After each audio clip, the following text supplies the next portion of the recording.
The last thing that we're going to be cooking here is going to be salmon. So again, select chef mode, go down to seafood, and select salmon steak.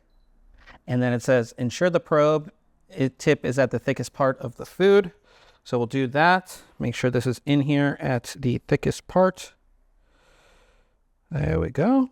And then it says, what does it say? It says, ensure the probe is at least halfway into the food. Did that.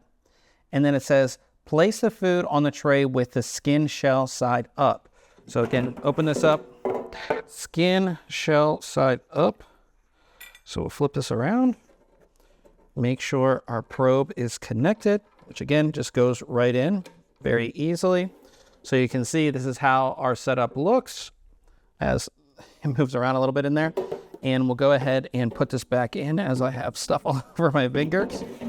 Go ahead and put that back in and we hit go.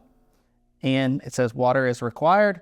So again, we have water in the top, so we're good to go. And it's gonna go ahead and start. Our salmon is finished, as you can see here. And what was really nice is that I got an alert on my phone and on my Apple Watch when it was done, which is awesome. So opening this up, we can see our fish inside there. And I believe they wanted you to flip it so you get that nice crispy skin.